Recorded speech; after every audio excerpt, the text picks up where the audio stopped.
بسم اللہ الرحمن الرحیم یوٹیوب چینل شمیر BKW وائس کے معزز دیکھنے والوں کو السلام علیکم۔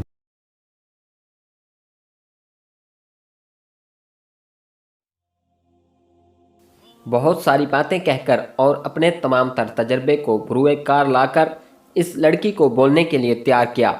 میں نے اسے یہ بھی کہا کہ اگر وہ صرف یہ ثابت کرنا چاہے گی کہ اس کا بھائی بڑا ہی نیک اور شریف انسان تھا اور خواہ مخواہ سے کسی نے قتل کر دیا ہے تو اس سے کچھ حاصل نہیں ہوگا اور بہتر ہے کہ وہ کوئی بات کیے بغیر چلی جائے۔ مجھ پر ایسا شک نہ کریں، بہن نے اپنے آپ کو سنبھال کر کہا۔ اس بھائی کے ساتھ میری روحانی محبت تھی اور رازداری بھی۔ اس کے بارے میں آپ کو جو باتیں مجھ سے معلوم ہو سکتی ہیں وہ کسی اور کو معلوم نہیں۔ میں بات یہیں سے شروع کرتی ہوں کہ میرا یہ بھائی دراصل شریف آدمی نہیں تھا۔ نوجوان لڑکی کی اس بات نے میرے ذہن اور دل سے بوجھ اتار دیا۔ لڑکی صاف گو معلوم ہوتی تھی، نکرانی خوبصورتی اور دھمکی۔ تم کیا سمجھتی ہو قاتل کون ہو سکتا ہے؟ میں نے پوچھا۔ بھائی کی اپنے بڑے سالے کے ساتھ دشمنی پیدا ہو گئی تھی، بہن نے جواب دیا۔ اس کی بیوی کو آپ دیکھیں تو ضرور کہیں گے کہ یہ اتنی بری تو نہیں کہ اسے دھتکار ہی دیا جائے، لیکن میرے بھائی نے اسے قبول ہی نہیں کیا۔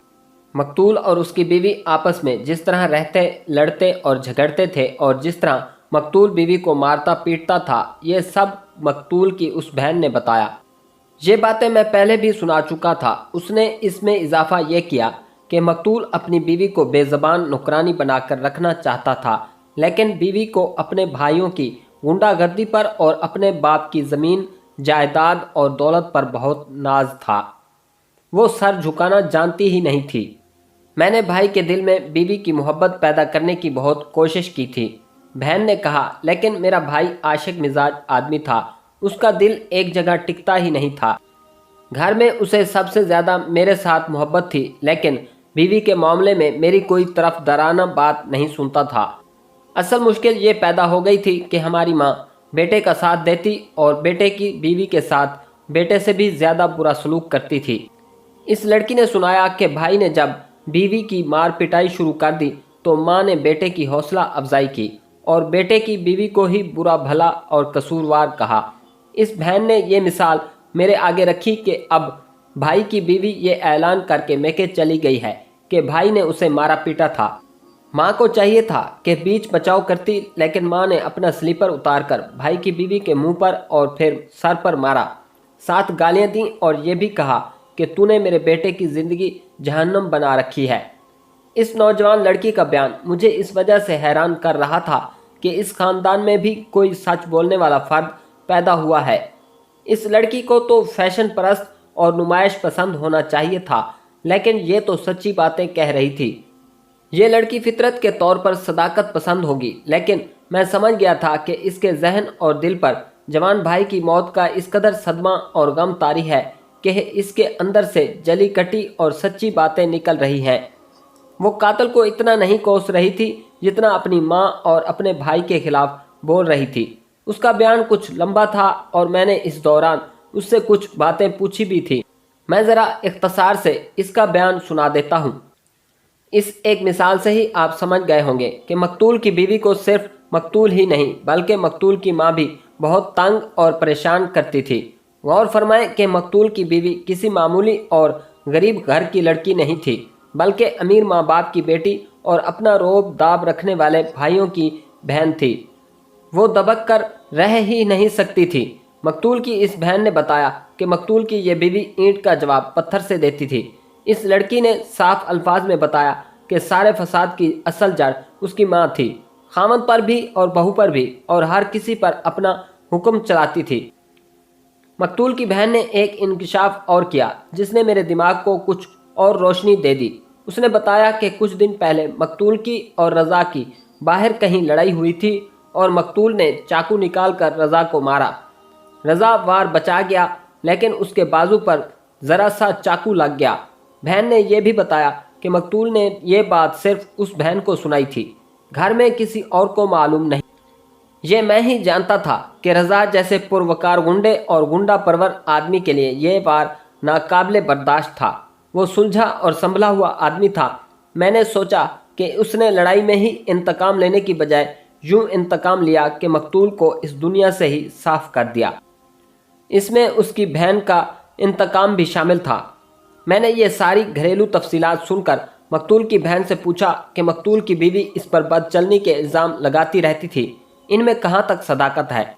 लड़की ने फ़ौरन जवाब दिया कि कोई एक भी इल्ज़ाम गलत नहीं था। औरत या हुस्न जवानी के मामले में मकतूल की आदतें बहुत ही बुरी थीं। बहन ने सबसे पहले नुकरानी का जिक्र किया। उसने बताया कि 30-31 साल की खूबसूरत औरत है और उसके जिस्म में एक ख़ास कशिश है। बहन के बयान के मुताबिक ये नुकरानी उनके पास चंद सालों से काम कर रही थी। मकतूल ने उस पर बुरी नज़र रख ली। नुकरानी ने मकतूल की इस बहन को 3-4 मरतबा कहा कि अपने भाई को समझा ले कि मुझे ऐसी बुरी और बदकार औरत ना समझे। बहन ने भाई से ये बात ना की क्योंकि उसे डर था कि मामला बिगड़ ना जाए। मकतूल की बहन ने एक और वाक़या सुनाया। वो यूं कि एक रोज़ ये बहन अपने ससुराल से माँ बाप के घर आई। उसके ससुराल साथ वाले मोहल्ले में रहते थे। वो अपने घर आई तो घर में कोई भी नहीं था। वो एक कमरे की तरफ गई तो अंदर से धीमी धीमी बातों की आवाज़ें आ रही थीं और खिड़की का एक क्वाड़ ज़रा सा खुला हुआ था। बहन ने दबे पांव इस ज़रा से खुले हुए क्वाड़ में से अंदर झांका तो देखा कि मकतूल नुकरानी को अपने बाजू में लेने की कोशिश कर रहा था और नुकरानी इससे आज़ाद होने की कोशिश कर रही थी। मकतूल ने उसकी मिन्नतें शुरू कर दी कि वो इसे इस तरह न धुतकारे और मायूस ना करे और जितने पैसे मांगती है ले ले। मकतूल ने जेब से कुछ पैसे निकाले तो नुकरानी वहाँ से भागी और बाहर निकल आई। बहन अंदर चली गई, भाई से मिली, लेकिन उसने ये जाहिर ना होने दिया कि उसने ये मंजर देखा है। घर के बाकी अफराद कहीं इधर उधर निकल गए थे। बहन मकतूल के पास बैठी बातें कहती सुनती रही और कुछ देर बाद बाहर निकली और इस कमरे में गई जहां नुकरानी झाड़ पोंछ कर रही थी। नुकरानी पर भी बहन ने जाहिर ना होने दिया कि उसने ये मंजर देखा है, लेकिन नुकरानी ने उसे बताया कि आज उसके भाई ने ये हरकत की है। इसे बाज कर लो वरना मैं नौकरी छोड़ दूंगी और अपनी बेइज्जती का इंतकाम भी लूंगी। बहन ने कहा कि मकतूल की बीवी सारे घर में सिर्फ उसे यानी इस बहन को अच्छा और मुखलिस समझती थी और दिल की हर बात उसके साथ कर लेती थी। बीबी ने इस बहन को चंद मरतबा बताया था कि मकतूल नुकरानी के साथ छेड़छाड़ करता रहता है। मालूम हुआ कि नुकरानी ने खुद मकतूल की बीवी को ये बात बताई थी। फिर नुकरानी नौकरी छोड़ गई। मेरे दिमाग में ये बात आई कि नुकरानी को रोना चाहिए था कि वो इतनी गरीब और मजबूर है कि उसकी इज्जत भी महफूज नहीं और मकतूल इसलिए इस पर दस्त दराजी करता रहता है कि वो इसका आका है। लेकिन नुकरानी ने धमकी दी थी कि वो इंतकाम लेगी। कोई और आदमी नुकरानी की ये बात सुनता तो हंस पड़ता कि ये गरीब सी घरों में काम करने वाली औरत क्या इंतकाम लेगी। लेकिन मैं हर थानेदार की तरह जुर्म व गुनाह की दुनिया का आदमी था। जो मैंने देखा वो आम लोग नहीं देख सकते। मैंने मकतूल की बहन से कहा कि नुकरानी ने इंतकाम की जो धमकी दी थी उसके मुतालिक उसकी राय क्या है। क्या ये खोखली धमकी थी या नुकरानी के पीछे कोई ताकत या पुष्ट पनाही थी। मकतूल की बहन ने बताया कि सच्ची बात यह है कि वो इसकी धमकी से डर गई थी। बहन ने कहा कि बाहर की अक्सर बातें घरों की औरतों तक भी पहुंच जाती हैं। इस नुकरानी के मुतालिक इसने बताया कि उसका खावंद बड़ा कमज़ोर, माजूर और मजदूरी पेशा आदमी है और घर के अखराजात नुकरानी खुद पूरे करती है। बहन ने यह भी बताया कि सुना है कि एक बहुत बड़ा गुंडा और बदमाश आदमी शहर में मौजूद है जिसने नुकरानी को बाकायदा दाश्ता बना रखा है। ये बात ढकी छुपी नहीं। हो सकता है नुकरानी के खावंद को भी मालूम हो। नुकरानी सिर्फ इसलिए नौकरी करती है कि लोग ये ना कहें कि अपने जिस्म और इस्मत की कमाई खा रही है। बहन ने इस गुंडे बदमाश का नाम लिया तो मैं इस नाम से बहुत अच्छी तरह वाकिफ था। वो ज़रा ऊंचे दर्जे का जराइम पेशा और सज़ा याफ्ता आदमी था। ये जहन में रखें कि वो घटिया किस्म का वारदातिया नहीं था। अपना वकार और अपना रोब व दबदबा रखता था। इसमें कोई हैरत वाली बात नहीं थी कि उस शख्स ने एक औरत को दाश्ता बना रखा था। बहन ने यह भी बताया कि इस शहर में किसी शख्स में इतनी जुर्रत नहीं कि वो इस नुकरानी को बुरी नज़र से देखे। सब जानते हैं कि ये किसकी चीज़ है और सब इस शख्स से डरते हैं। जब ये वाक़या और इस गुंडे जराइम पेशा का नाम मेरे कानों में पड़ा तो यूँ समझें कि एक और मुश्तबा मेरे सामने आ गया। मैं इस शख्स को अच्छी तरह जानता था इसके लिए किसी को कत्ल कर देना कोई मुश्किल काम ना था। मेरा दिमाग यहाँ आकर अटक जाता था कि मकतूल को घर में क्यों और किस तरह कत्ल किया गया। कत्ल अमूमन बाहर हुआ करते थे, बाज़ आदमियों को तो गायब कर दिया जाता था। अभी तो तफ्तीश की इब्तदा थी, मैंने अभी अपने खुफिया ज़राए इस्तेमाल करने थे, फिर ही इन मामलों के हल का इम्कान हो सकता था।